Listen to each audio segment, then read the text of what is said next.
اللہ الحمد للہ والصلاة والسلام علی رسول اللہ رب اشرح لی صدری ویسر لی امری واحلل عقدۃ من لسانی یفقهوا قولی۔ السلام علیکم ورحمۃ اللہ وبرکاتہ۔ وعلیکم السلام۔ پچھلے درس میں ہم سورہ مسد کی تفسیر کا دوسرا حصہ سنے تھے اور آج تیسرا اور آخری حصہ ہوگا۔ اب تک سورہ مسد کی تفسیر میں ہم جو سن چکے ہیں اس میں سورہ کا انٹروڈکشن، سورہ کے نزول یا سورہ کے نزول کا مقصد جس میں ہم نے کچھ سوال کیے تھے، پھر سورہ نازل ہونے سے پہلے کا پس منظر یا بیک گراؤنڈ، سورہ کی کرونالوجی، وحی کی لسٹنگ اور شان نزول، سورہ کا ترجمہ اور تفسیر جس میں الفاظ کے ایکسپلینیشن میں ہم نے دوزخیوں کی لسٹ سنی، سورہ کے نازل ہونے کے بعد کے واقعات جس میں ہم نے سنا کہ گستاخان رسول کا کیا حشر ہوا، ابو لہب، اس کی بیوی اور اس کا بیٹا کیسے مارے گئے،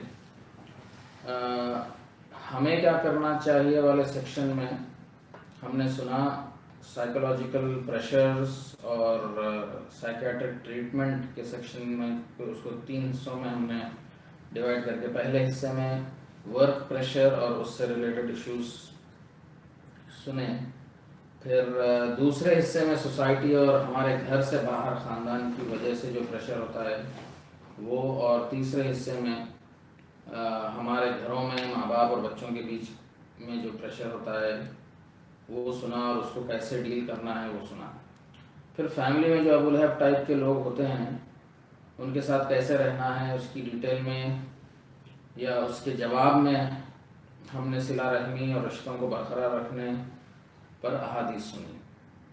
آج کے سیشن میں یہ ہمیں کیا کرنا چاہیے والے سیکشن میں آگے سنیں گے گستاخی رسول اور آپ صلی اللہ علیہ وسلم نے کیا کیا، کارٹون جو بنائے جا رہے ہیں اس سے جو ہے کیسے جوجیں گے، پھر ادب رسول صلی اللہ علیہ وسلم اس میں جو ہے مسلمان کیا کرے، اور پھر جو ہے انشاءاللہ کنکلوژن ہوگا اور یہ سورہ ختم ہوگا، دعا ہوگی۔ تو ہمیں کیا کرنا ہے آج کے اس سیشن کا جو پہلی ٹاپک ہے وہ گستاخی رسول اور آپ صلی اللہ علیہ وسلم نے کیا کیا، سوشل لیول پہ کیا کس طریقے سے جو ہے عمل ہوا، اور پولیٹیکل لیول پر کیسے جو ہے ان پرابلمس کو ڈیل کیا گیا، اور کیونکہ یہ پرابلمس آج بھی ہو رہے ہیں۔ تو جیسے کہ ہم نے پچھلے 2 سیشنز میں سنا رسول اللہ صلی اللہ علیہ وسلم کا مذاق، آپ صلی اللہ علیہ وسلم کے ساتھ گستاخی کی تاریخ یا ہسٹری، اسلام کی آمد کے بعد جب لوگوں کو دعوت دینے کا کام شروع ہوا تب سے ہی شروع ہو گئی تھی۔ اس ٹاپک کو 2 حصوں میں بانٹا جا سکتا ہے، ایک تو مکے کا دور اور دوسرے جو ہے مدینے کا دور۔ مکے میں آپ صلی اللہ علیہ وسلم کے ساتھ جو گستاخیاں ہوئی ان میں سب سے پہلے ابو لہب ہی کا نام آتا ہے جس پر سورۃ المسد نازل ہوئی۔ اس کے بعد جو بھی ہوتا رہا اس کو قرآن نے اپنی آیات میں ریکارڈ کیا، اور رسول اللہ صلی اللہ علیہ وسلم کو اللہ سبحانہ وتعالیٰ تسلی دیتے رہے۔ لوگوں نے آپ صلی اللہ علیہ وسلم کو دیوانہ کہا، جو سورہ الحجر کی 6 آیت میں اس کو ریکارڈ کیا گیا، پھر شاعر کہا، یہ سورہ حاقہ کی 41 آیت میں ہے، کاہن کہا، سود سیر جس کو انگلش میں کہتے ہیں، غیب کی باتیں بتانے والا کہا، تو یہ جو ہے سورہ الحاقہ کی 42ویں آیت میں ہے، پھر قرآن کو اپنے ہاتھوں سے لکھ لیا ہے کہا، یہ سورہ طور کی جو ہے 33ویں آیت میں ہے، جادوگر کہا، یہ سورہ یونس کی 2 آیت میں ہے۔ جب آپ صلی اللہ علیہ وسلم نے ان کو ہدایت کی کہ مرنے کے بعد اٹھائے جاؤ گے تو وہ مذاق میں سر ہلا ہلا کر پوچھتے تھے کہ یہ کیسے ہوگا، تو اس کا جواب بھی قرآن میں ریکارڈڈ ہے۔ یہ سوال اور جواب جو ہے یہ سورہ الاسراء کی 51 آیت میں ہے۔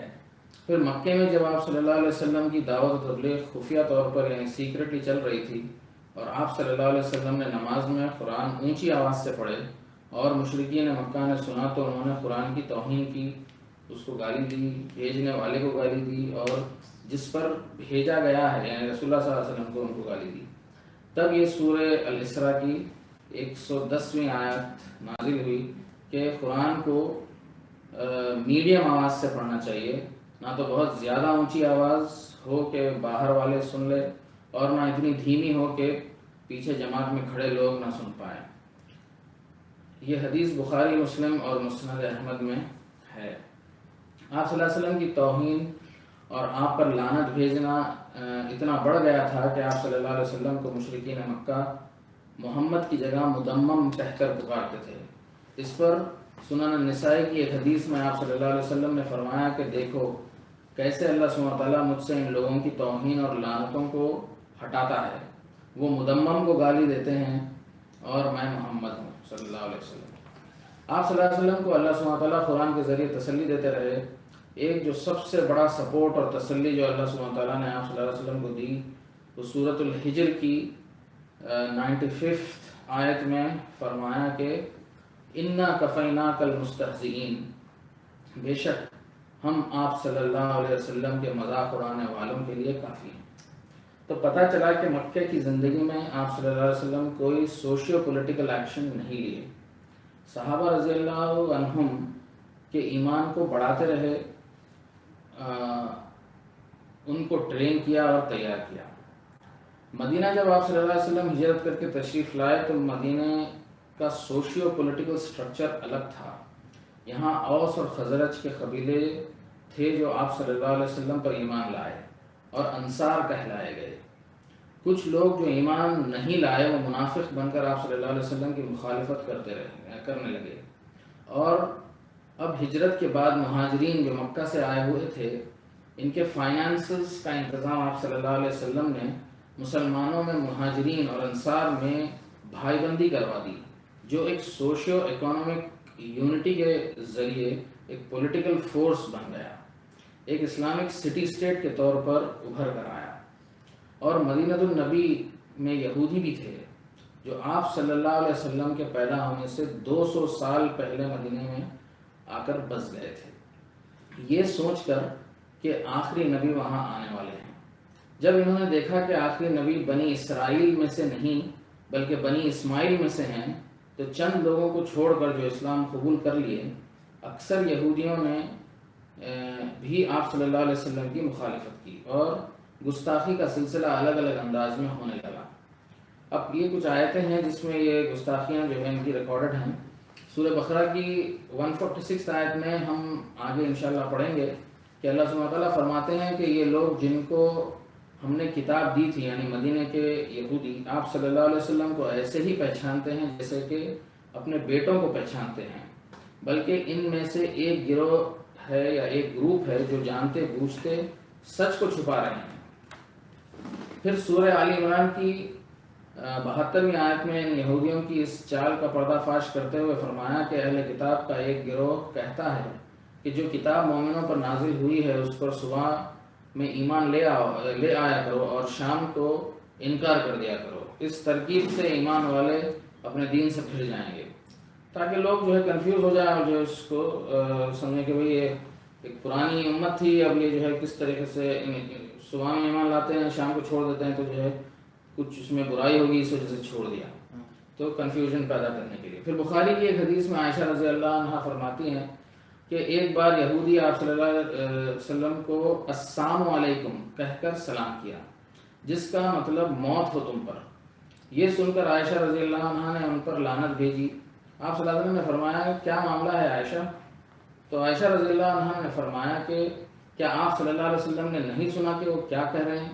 تو رسول اللہ صلی اللہ علیہ وسلم نے فرمایا کہ کیا تم نے نہیں سنا کہ میں نے کیا جواب دیا؟ میں نے کہا وعلیکم، اور تم پر بھی۔ یہ عمل رسول صلی اللہ علیہ وسلم قرآن کے مطابق تھا، جہاں قرآن کہتا ہے کہ برائی کو اچھائی سے روکو۔ اس کو قرآن نے سورہ مجادلہ کی 8ویں آیت میں کچھ اس طرح سے ریکارڈ کیا، اور جب یہ آپ صلی اللہ علیہ وسلم کے پاس آتے ہیں تو آپ صلی اللہ علیہ وسلم کو ایسے سلام کرتے ہیں جیسے اللہ سبحانہ وتعالیٰ آپ صلی اللہ علیہ وسلم کو سلام نہیں کرتا۔ آپ صلی اللہ علیہ وسلم نے صحابہ کو بھی یہی تلقین کی کہ اگر جوز یا یہودی تم کو السلام علیکم کہہ کر سلام کریں تو تم بھی اس کے جواب میں کہو اور تم پر بھی، یعنی وعلیکم کر کے پلٹا دو۔ تو ایک پروٹوکول بنا دیا آپ صلی اللہ علیہ وسلم نے کہ صحابہ رضی اللہ عنہ کو کیا کرنا ہے اور کیسے جواب دینا ہے۔ سورہ البقرہ کی 104ویں آیت میں آپ صلی اللہ علیہ وسلم فرماتے ہیں کہ اے لوگوں جو ایمان لائے ہو، رائنا مت کہو بلکہ انظرنا کہو اور غور سے سنو۔ رائنا دو معنی یعنی ڈوئل میننگ لفظ تھا۔ اس کا ظاہری مطلب یہ تھا کہ ذرا ہماری بات سنیے، لیکن عبرانی زبان میں ایک اس سے ملتا جلتا ایک لفظ تھا جس کا مطلب سن تو بہرا ہو جائے کے تھے، اور عربی زبان میں بھی خود اس کے دوسرے مطلب جیسے جاہل اور بیوقوف کے بھی تھے، اور دوران گفتگو میں اس کے معنی تم ہماری سنو اور ہم تمہاری سنیں گے کے آتے ہیں، اور زبان کی لچک کے ساتھ اس کے معنی اے ہمارے چرواہے کے بھی آتے ہیں، اور یہودی یہی زبان کی لچک استعمال کر رہے تھے آپ صلی اللہ علیہ وسلم پر۔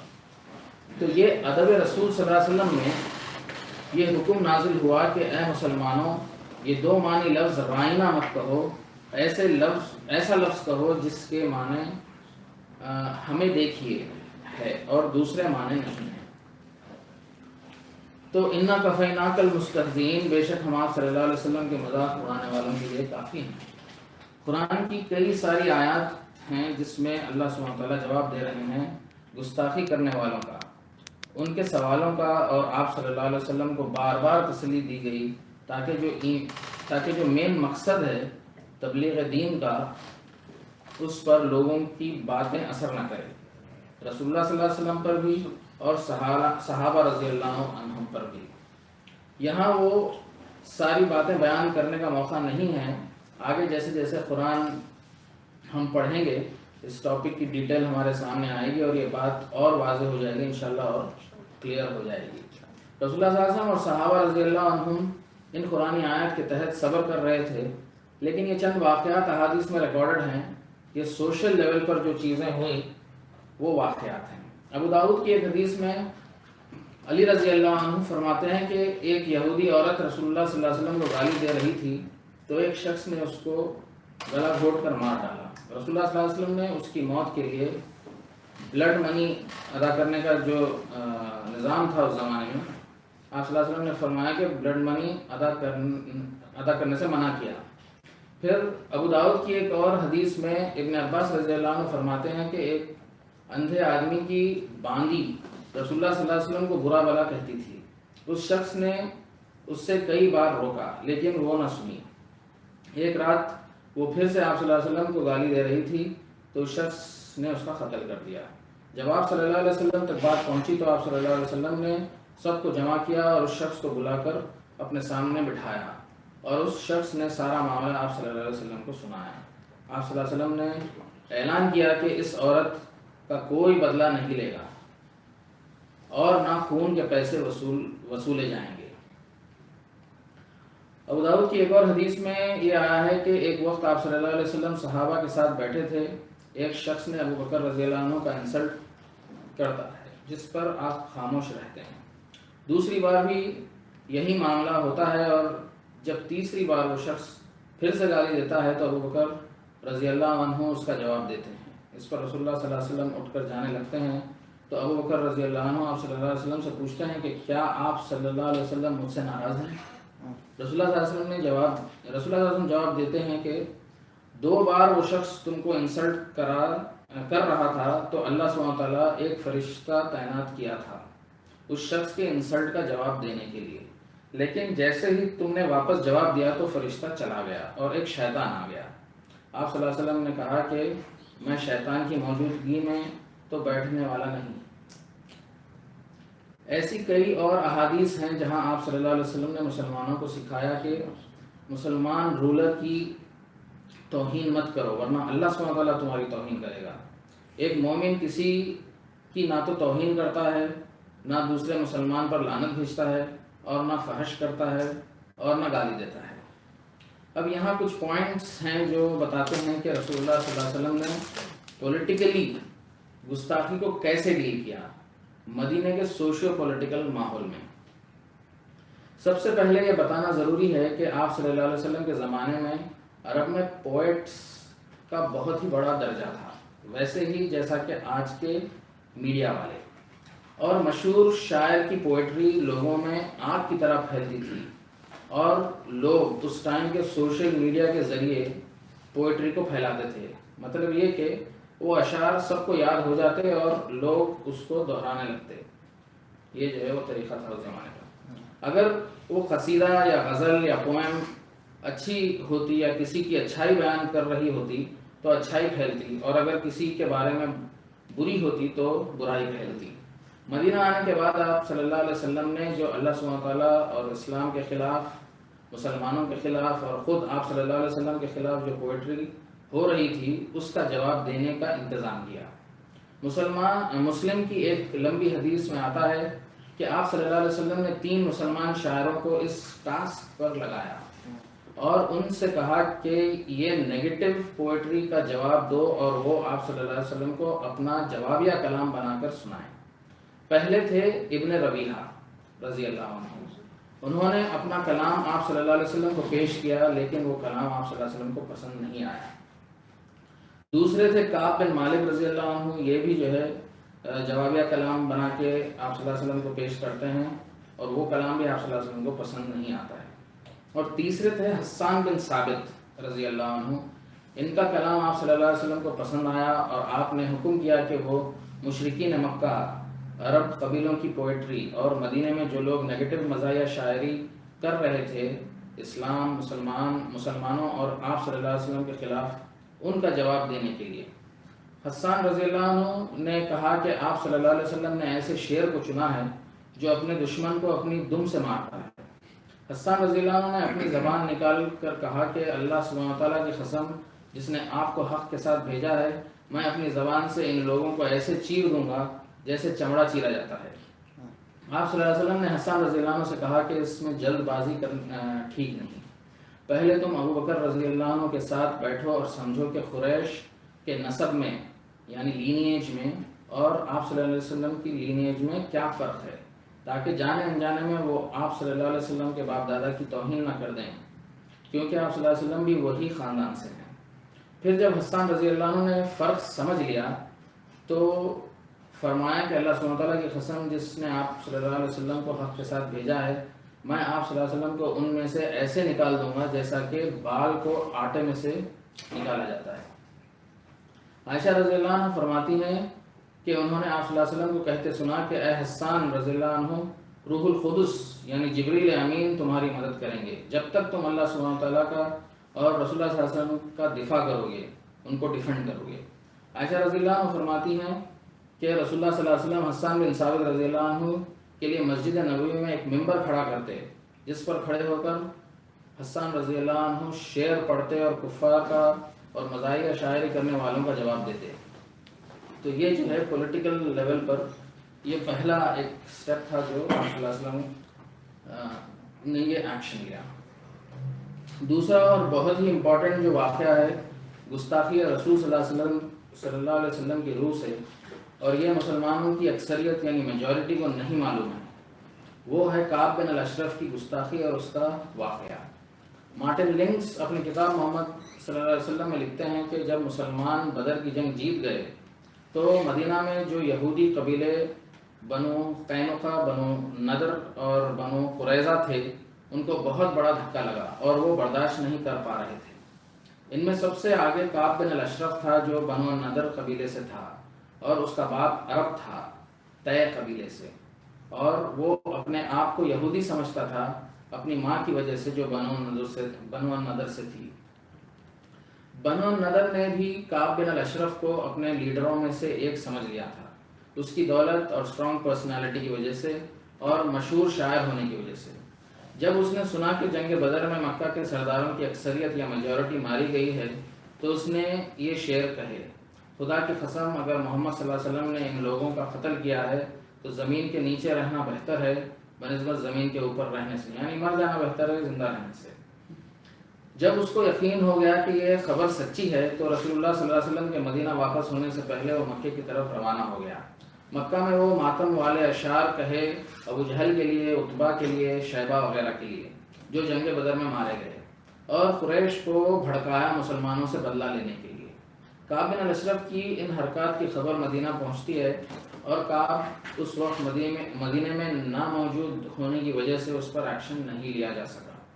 جنگ بدر کے بعد آپ صلی اللہ علیہ وسلم ایک طاقتور اور حکمت والے یعنی ٹیکٹیکل ملٹری لیڈر بن کر مسلمانوں کی رہنمائی کی، ان کو لیڈ کیا اور ایک فوجی مہم پر نکلے۔ ان یہودی قبیلوں کے خلاف جو جنگ بدر میں کافروں کے ساتھ دیے، ان کو خبریں پہنچاتے تھے مسلمانوں کے خلاف، حالانکہ ان کا ایگریمنٹ تھا مسلمانوں سے کہ اگر مدینہ پر حملہ ہوگا تو وہ مسلمانوں کا ساتھ دیں گے، تو ان پر ایکشن لینا ضروری تھا۔ اور دوسرے قبیلے جو قریش کے الائز تھے، جو مدینہ کے قریب مسلمانوں کو تنگ کر رہے تھے، ایسے قبیلوں کے خلاف بھی ایکشن لیا گیا۔ کئی سارے قبیلے اب یا تو مسلمان ہو گئے آپ صلی اللہ علیہ وسلم سے ملاقات کرنے کے بعد، یا مسلمانوں سے صلح کر لی بدر کی جیت کی خبر سن کر۔ ایسے ہی ایک ٹرپ سے واپس ہونے کے بعد کعب بن الاشرف مکہ سے بنی نضر کے قلعے پر واپس آیا جو مدینے کے کچھ باہر تھا۔ بنو نضر بھی اس سوشیو پولیٹیکل ایگریمنٹ کے حصے دار تھے، سگنیٹریز تھے کہ وہ مسلمانوں کی مدد کریں گے مدینہ پر باہر سے حملہ ہونے پر۔ کعب بن الاشرف نہ صرف اس ایگریمنٹ کے خلاف کام کیا بلکہ وہ قریش کے دشمنوں کو اکسا رہا تھا کہ وہ مدینہ پر حملہ کریں، اپنے اشعار سے، قصیدوں سے، پوئٹری سے، جس میں وہ رسول اللہ صلی اللہ علیہ وسلم کا مذاق اڑاتا تھا، صحابہ رضی اللہ عنہم کا مذاق اڑاتا تھا۔ عرب میں ایسا ٹیلنٹڈ شاعر کئی لوگوں کے برابر کا درجہ رکھتا تھا، کیونکہ اس کے اشعار آگ کی طرح منہ زبانی پھیلتے اور لوگ اس کو یاد کر کے دوسروں تک پہنچاتے، اور کیونکہ یہ اسلام کے خلاف ایک فورس تھا، اس کو چپ کرانا ضروری ہو گیا تھا۔ آپ صلی اللہ علیہ وسلم نے دعا کی، یا رب الاشرف کے بیٹے سے نجات دلا جیسا آپ چاہتے ہیں، اس کے اشعار کی برائی سے اور اس کے مزاحیہ کلام سے۔ پھر آپ صلی اللہ علیہ وسلم نے وہاں موجود صحابہ رضی اللہ عنہم سے پوچھا کہ کون ہے جو میری مدد کرے گا الاشرف کے بیٹے کے خلاف، کیونکہ اس نے مجھے بہت تکلیف پہنچائی ہے۔ کئی احادیث میں آیا ہے کہ ایک انصاری صحابی محمد بن سلامہ رضی اللہ عنہ تیار ہوتے ہیں اور پوچھتے ہیں کہ کیا آپ صلی اللہ علیہ وسلم چاہتے ہیں کہ میں کعب بن الاشرف کا قتل کر دوں؟ آپ صلی اللہ علیہ وسلم نے کہا ہاں۔ اس پر محمد بن مسلمہ رضی اللہ عنہ نے کہا کہ پھر مجھے اجازت دیجیے آپ صلی اللہ علیہ وسلم کے خلاف باتیں بولنے کی۔ آپ صلی اللہ علیہ وسلم نے فرمایا کہ تمہیں اجازت ہے۔ محمد بن مسلمہ رضی اللہ عنہ کعب بن الاشرف سے دوستی کرتے ہیں رسول اللہ صلی اللہ علیہ وسلم کے خلاف جھوٹ بول کر، اور اس کو ہتھیار گروی رکھا کر اناج لینے کے لیے راضی کرواتے ہیں، اور پھر اپنے 4 ساتھیوں کی مدد سے ہتھیار لے جا کر اس کا قتل کر دیتے ہیں۔ پھر آپ صلی اللہ علیہ وسلم کو اطلاع کر دیتے ہیں کہ کعب بن الاشرف کو خاموش کر دیا گیا ہے۔ کعب بن الاشرف کی موت پر بنو نضر کے یہودی گھبرائے ہوئے رسول اللہ صلی اللہ علیہ وسلم کے پاس آئے اور کہا کہ ان کے ایک سردار کا دھوکے سے قتل کر دیا گیا ہے بنا کسی وجہ کے۔ آپ صلی اللہ علیہ وسلم نے صاف طور پر واضح کر دیا کہ مخالفانہ خیالات یعنی ڈفرینس آف اوپینین دل و دماغ میں ہو تو اس کو برداشت کیا جا سکتا ہے یا برداشت کیا جائے گا، لیکن دشمنانہ عمل برداشت نہیں کیا جائے گا۔ اگر وہ مخالفانہ خیالات کے ساتھ دوسروں کی طرح رہتا تو اس کی موت اس طرح سے نہیں ہوتی۔ لیکن کعب بن الاشرف نے ہمیں تکلیف پہنچائی اور مزاحیہ شاعری کی، تم میں سے جو کوئی ایسا کرے گا اس کا انجام یہی ہوگا۔ تو یہ تھا رسول اللہ صلی اللہ علیہ وسلم سے گستاخی کرنے والوں کا انجام۔ اللہ سبحانہ وتعالیٰ برداشت نہیں کرتے اپنے رسول کی بے عزتی کو۔ انا کفیناک المستہزئین، بے شک ہم آپ صلی اللہ علیہ وسلم کے مذاق اڑانے والوں کے لیے کافی ہیں۔ آج کا دوسرا سیکشن، کارٹون بنائے جا رہے ہیں، کیسے اس سے جوڑیں؟ آج کے ماحول میں ہمیں کیا کرنا ہے؟ اسلام میں آئیڈلز بنانا، امیجز، فوٹوز، کسی جاندار کی صورت یا شکل بنانا سخت منع ہے۔ اس کے یہ وجوہات ہیں۔ بخاری کی ایک حدیث میں آتا ہے کہ رسول اللہ صلی اللہ علیہ وسلم نے فرمایا جو کوئی پکچر، فارم، آئیڈل، صورت، شکل بنائے گا اللہ سبحانہ تعالیٰ اس کو سزا دے گا قیامت کے بعد والی زندگی میں، جب تک وہ اس میں جان نہ ڈال دے، اور وہ اس میں جان نہیں ڈال پائے گا، مطلب یہ کہ اس کو سزا ہوتی رہے گی، وہ اس میں سے نکل نہیں پائے گا۔ بخاری کی ایک حدیث قدسی میں آتا ہے کہ اللہ سبحانہ تعالیٰ فرماتے ہیں کہ ان سے زیادہ ظالم کون ہے جو میری مخلوق جیسی چیز بنانے کی کوشش کرتے ہیں۔ اللہ سبحانہ تعالیٰ آگے فرماتے ہیں کہ میں انہیں چیلنج دیتا ہوں کہ وہ ایک چونٹی بنائیں ایک گندم کا دانہ یعنی ویٹ گرین یا ایک جو کا دانہ یعنی بارلی گرین بنائیں. تو یہ چیلنج ہے اللہ سبحانہ وتعالیٰ. ایک اور حدیث میں آتا ہے کہ جو سب سے سخت ترین عذاب ہوگا وہ ان لوگوں کے لیے ہوگا جو ایسی چیزیں بناتے ہیں جو اللہ سبحانہ وتعالیٰ کی کریشن سے ملتی جلتی ہیں.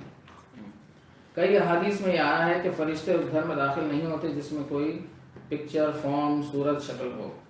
صحیح مسلم کی ایک حدیث میں آتا ہے کہ آپ صلی اللہ علیہ وسلم نے فرمایا کہ کچھ مذاہب میں جب نیک لوگ انتقال کر جاتے ہیں تو وہ اس کی خبر پر عبادت گاہ یعنی پلیس آف ورشپ بنا دیتے ہیں اور اس کو پکچرز اور آئیڈلز وغیرہ سے سجا دیتے ہیں. ایسے لوگ قیامت کے دن بدترین لوگوں میں سے ہوں گے اللہ سبحانہ تعالیٰ کی نظر میں.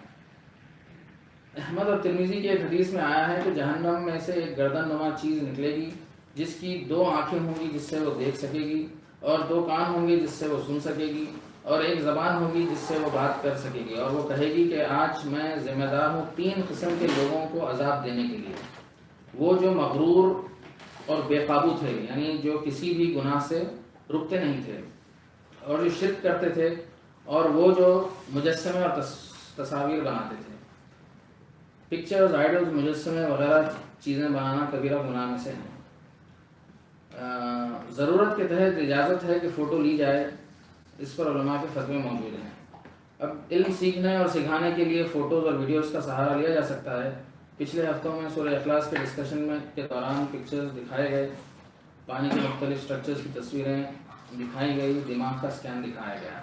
انگلش میں یہ فریز بہت مشہور ہے کہ ٹورڈز اے مور پکچرسک اسپیچ، یعنی ایسی بات کرنا کہ پورٹریٹ آپ کے سامنے کھڑی ہو جائے، یعنی ڈیٹیل اور ڈسکرپشن میں جو بات کرتے ہیں. تو اگر تصاویر خود سامنے ہو تو پھر بات سمجھانے اور سمجھنے میں آسانی ہو جاتی ہے، اور اگر پکچرز سلائڈز کی شکل میں ہو تو اور بھی اچھا لگتا ہے، اور اینیمیشن کی شکل میں ہو تو اور بھی امپیکٹ ہوتا ہے. اکثر لوگوں کا خیال ہے کہ اینیمیشن یا کارٹون بہت معصوم ہوتے ہیں یعنی انوسینٹ ہوتے ہیں، اور ہم لوگ ہمارے بچوں کو کارٹونز دیکھنے کے لیے بڑی آسانی کے ساتھ بلکہ خوشی کے ساتھ چھوڑ دیتے ہیں، یہ سوچ کر کہ کوئی فلم یا مووی تو نہیں دیکھ رہے ہیں، صرف کارٹون ہی تو دیکھ رہے ہیں، اس لیے چھوڑ دیتے ہیں. لیکن آج سائنس ریسرچ کے ذریعے یہ ثابت کر چکی ہے کہ کارٹونز معصوم نہیں ہوتے. کارٹونز بہت سبجیکٹو ہوتے ہیں اور وہ بچوں کے دماغ پر اثر کرتے ہیں. تو یہ برے کارٹونز کا برا اثر اور اچھے کارٹونز کا اچھا اثر ہوتا ہے. تو یہ سوال پیدا ہوتا ہے کہ کیا ہم لوگ اچھے کارٹونز کا سہارا لے کر سارے دین کو کیوں نہ سمجھائیں؟ دین کو سمجھانے میں آسانی ہو جائے گی. تو اس کا جواب سائنس یوں دیتی ہے کہ کارٹون انسان کے دماغ کا جو پاور آف امیجنیشن ہے اس کی کوئی مدد نہیں کرتا، خاص طور پر بچوں کے پاور آف امیجنیشن میں کوئی اضافہ نہیں کرتا. اب اس کی ایک مثال ایسے دی جا سکتی ہے کہ اگر آپ کوئی کتاب پڑھیں گے، کوئی ایک سٹوری پڑھ رہے ہیں آپ، تو کتاب پڑھنے کے بعد جو ہمارے دماغ میں سٹوری بنتی ہے، ہمارے دماغ میں ایک امیج بن جاتا ہے، سٹوری کا ایک پورا اسٹرکچر بن جاتا ہے، وہ ہر انسان کے دماغ میں الگ الگ بنتا ہے. اور جب اس کتاب پر فلم بنتی ہے تو وہ اتنی مشہور نہیں ہو پاتی کیونکہ وہ صرف ایک آدمی یا فلم ڈائریکٹر کے وہ دماغ کے اوپر ہے، اس نے جیسا امیجن کیا ہے، وہ جس طریقے کا امیج ہے وہ پیش کر رہا ہے. تو اگر کارٹون بنا کر اسلام کو سمجھائیں گے تو پاور آف امیجنیشن پر اثر پڑے گا، جس کی وجہ سے سوسائٹی ایٹ لارج کمزور ہو جائے گی. جہاں پر بھی سوسائٹی اس طرح افیکٹ ہوتی ہے وہاں پر سخت ترین سزائیں سنائی گئی ہیں، جن میں سے سود یا انٹرسٹ بھی ایک ہے، جیسے کہ کم ناپ تول کے سامان بیچنا، جیسے ماں باپ کی نافرمانی کرنا. ان تمام چیزوں سے سوسائٹی ایٹ لارج افیکٹ ہو رہی ہے، اسی لیے ان کی ممانعت آئی ہے. ایک حدیث قدسی میں اللہ سبحانہ وتعالیٰ فرماتے ہیں کہ میں ویسے ہی ہوں جیسا میرا بندہ مجھے سمجھتا ہے. میں جیسا ہم اللہ تعالیٰ کے بارے میں گمان کرتے ہیں اللہ تعالیٰ ویسے ہی ہیں. تو یہاں بہت کچھ جو ہے امیجنیشن پر چھوڑ دیا گیا ہے کہ آپ کتنا سمجھتے ہیں کہ اللہ تعالیٰ آپ کے لیے کر سکتے ہیں، تو یہ امیجنیشن بھی چھوڑ دیا گیا. تو کارٹون بنا کر وہ پاور آف امیجنیشن کو ختم کر دیا جا رہا ہے. یہ پاور آف امیجنیشن کی وجہ سے جو اللہ سبحانہ تعالیٰ سے ہمارا تعلق ہے وہ جو ہے افیکٹ ہو رہا ہے، اور اسی کے کو جو ہے وہ ختم کر رہے ہیں، وہ کمزور ہو جا رہا ہے. رسول اللہ صلی اللہ علیہ وسلم کے سے ایک جو تعلق ہے اسی پاور آف امیجنیشن کی وجہ سے، ہم نے تو رسول اللہ صلی اللہ علیہ وسلم کو دیکھا نہیں ہے تو ہم صرف امیجن کر سکتے ہیں کہ رسول اللہ صلی اللہ علیہ وسلم کیسے ہیں. اور شمال ترمذی میں جو ہے پورا ڈسکرپشن ہے رسول اللہ صلی اللہ علیہ وسلم، ہر کوئی اپنے اپنے حساب سے امیجن کرے گا. تو وہ ہم سے کوئی چھین نہیں سکتا. یہ جو ہے ہمارا جو تعلق ہے رسول اللہ صلی اللہ علیہ وسلم سے. پھر ویسے ہی صحابہ رضی اللہ عنہ جو ہمارے ہیروز ہیں ان سے ایک تعلق ہے, اس کو کمزور کر رہے ہیں تو یہ بہت ہی بڑا گناہ ہے اسلام کے خلاف اور اس کی ممانعت ہے. تو کارٹون اور تصاویر کے متعلق عام طور پر یہ دیکھنے اور سننے میں آتا ہے کہ لوگ تصویروں کے ساتھ غصے میں بہت کچھ کرتے ہیں. کوئی تصویروں کی بے عزتی کرتا ہے, چپلوں سے مارتے ہیں, تھوکتے ہیں, اس کو جلائے جاتے ہیں, یا اور بھی بہت کچھ غلط کام کرتے ہیں. وہیں دوسری جگہ تصویروں کو لوگ اپنے گھروں میں پورٹریٹ بنا کر پوجتے ہیں.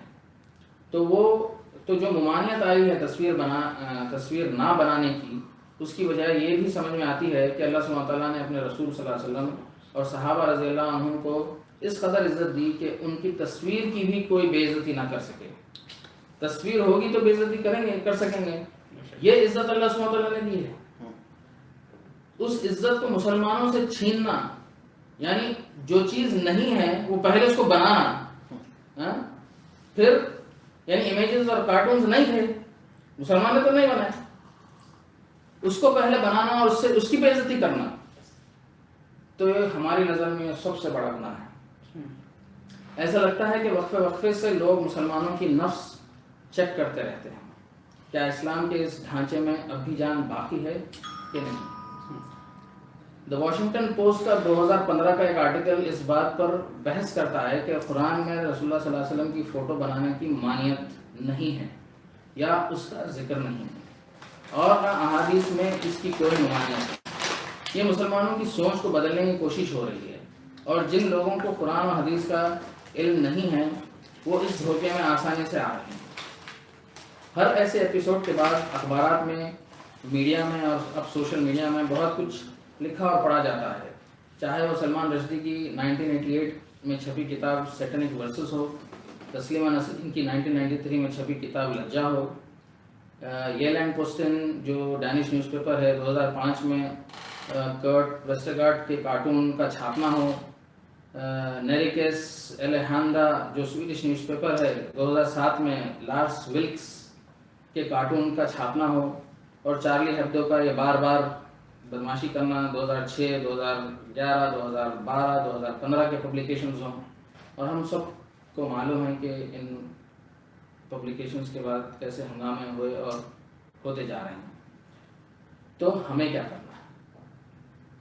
ہم کو ہوش میں رہ کر کام کرنا ہے, جوش سے نہیں.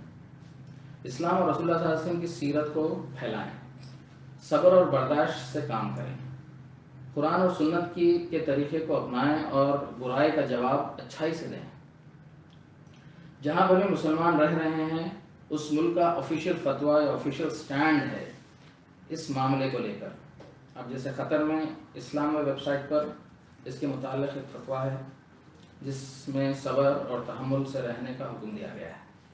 پھر یو اے ای کا اپنا لاء ہے اس کے متعلق, اور جو وہاں رہ رہے ہیں اس کو وہ فالو کریں.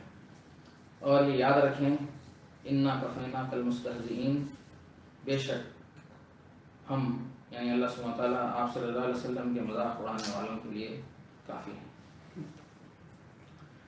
اب جو تیسرا سیکشن ہے آج کا وہ جو ہے ادب رسول صلی اللہ علیہ وسلم پر ہے, کیونکہ پورا سورہ المسد کا جو واقعہ ہے, ایک گستاخی ہوئی اور اس گستاخی کا جو ہے کہ جواب میں سورہ نازل ہوئی, اس میں جو ہے تو اس سے ریلیٹڈ جو ہے پھر بعد میں قرآن کے اندر بار بار آیتوں میں جیسے جیسے واقعات ہوتے گئے ویسے ویسے جو ہے لوگوں کو ٹوکا گیا کہ رسول اللہ صلی اللہ علیہ وسلم کے ساتھ بات کیسے کریں, رہیں کیسے.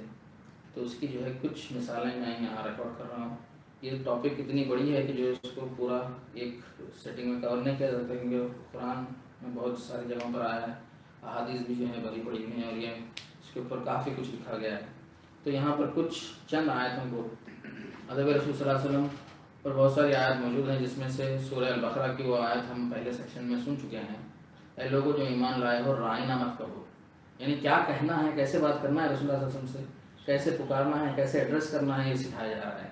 تمیز سکھائی جا رہی ہے کہ جو ہے رائنا دو معنی لفظ تھا, تو یہ ادب رسول صلی اللہ علیہ وسلم میں یہ حکم نازل ہوا کہ اے مسلمانوں یہ دو معنی لفظ رائنا مت کہو، ایسا لفظ کہو جس کے معنی ہمیں دیکھیے ہے اور دوسرے معنی نہیں ہے اس کے، دوسرا کوئی مطلب نہیں نکل سکتا اس سے، تو ان ایمبیگوس الفاظ کو استعمال کرنے کا حکم ہو رہا ہے۔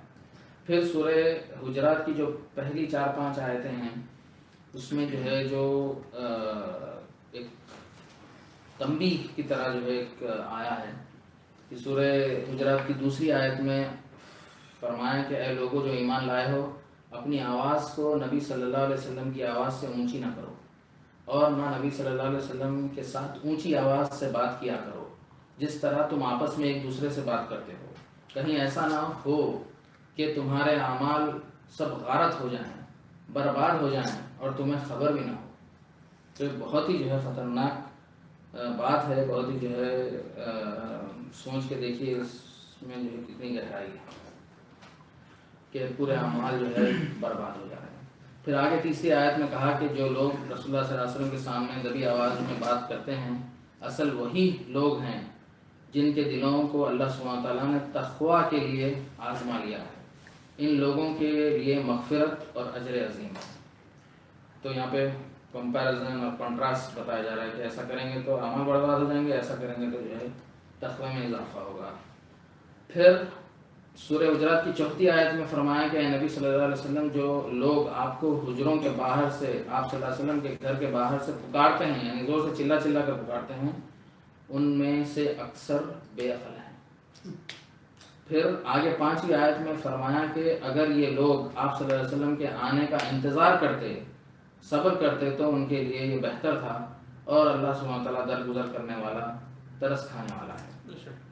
تو یہ ادب کا معاملہ ایسا ہی جو ہے یہ نہیں ہے، ایسے ہی جو ہے نہیں بول دیا کہ ادب کرو رسول اللہ صلی اللہ علیہ وسلم کا، اس میں جو ہے بہت سخت وعید آئی ہے، اور ڈیٹیل اور جو ہے اس کی جو ہے ڈیٹیل ہے اس ٹاپک پر، جیسے جیسے قرآن آگے ہم پڑھتے جائیں گے ویسے ہی یہ ٹاپک انشاءاللہ اور ڈیٹیل میں سامنے آئے گی۔